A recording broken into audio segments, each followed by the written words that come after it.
আসসালামু আলাইকুম। বাংলাদেশ বেতার গোপালগঞ্জ। খবর পড়ছি শরীফা রহমান। গোপালগঞ্জে আশ্রয়ণ ও গুচ্ছগ্রাম প্রকল্প বাস্তবায়ন জেলা টাস্কফোর্স কমিটির এক মাসিক সভা অনুষ্ঠিত হয়েছে।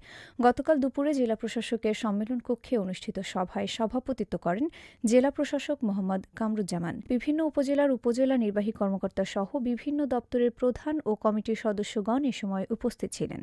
সভায় জেলার বিভিন্ন আশ্রয়ণ প্রকল্পে পারিবারিক সবজি বাগান করার উপর জোর দেওয়া হয়। এছাড়া পরিবার পরিকল্পনা বিভাগ, কৃষি, মৎস্য, সমাজসেবা সহ যেসব বিভাগ আশ্রয়ণ প্রকল্পে নানা উন্নয়ন কাজ করছেন তাদের কার্যক্রম আরও বাড়ানোর উপর জোর দেওয়া হয়েছে। জেলা রাজস্ব কমিটির মাসিক সভা গতকাল গোপালগঞ্জ জেলা প্রশাসকের সম্মেলন কক্ষে অনুষ্ঠিত হয়েছে। জেলা প্রশাসক মোহাম্মদ কামরুজ্জামানের সভাপতিত্বে সভায় বিভিন্ন উপজেলার উপজেলা নির্বাহী কর্মকর্তা সহ বিভিন্ন দপ্তরের প্রধানগণ ও কমিটির সদস্যগণ উপস্থিত ছিলেন। সভায় জেলার রাজস্ব আদায় বাড়ানোর ওপর জোর দেওয়া হয় এবং যেসব সরকারি জমি অবৈধ দখলে রয়েছে তা উদ্ধারের জন্য সংশ্লিষ্টদের নির্দেশনা দেওয়া হয়। গোপালগঞ্জে জেলা ভূমি ব্যবস্থাপনা অটোমেশন প্রকল্প বাস্তবায়ন পরিবীক্ষণ কমিটির সভা অনুষ্ঠিত হয়েছে। গতকাল দুপুরে জেলা প্রশাসকের সম্মেলন কক্ষে অনুষ্ঠিত সভায় সভাপতিত্ব করেন জেলা প্রশাসক মোহাম্মদ কামরুজ্জামান।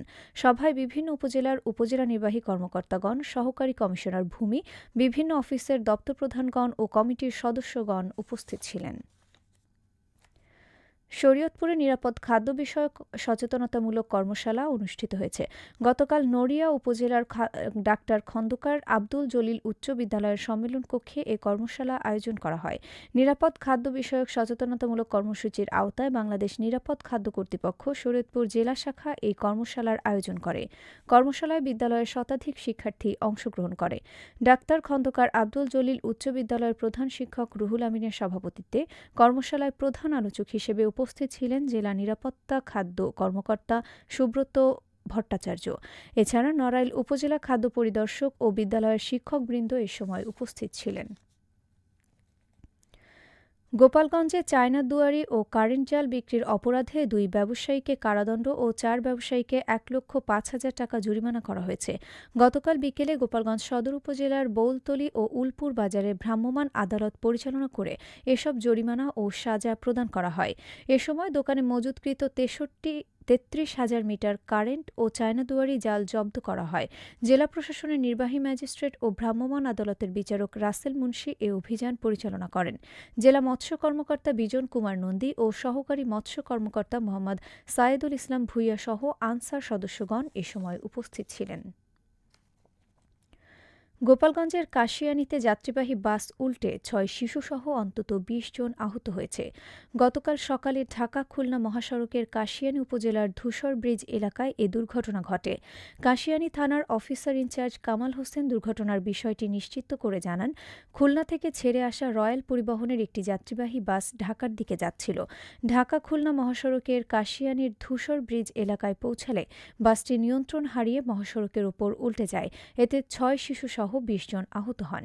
পরে খবর পেয়ে পুলিশ ঘটনাস্থলে গিয়ে আহতদের উদ্ধার করে কাশিয়ানী উপজেলা ১০০ শয্যা বিশিষ্ট জেনারেল হাসপাতালে ভর্তি করে। সবশেষে আবহাওয়া।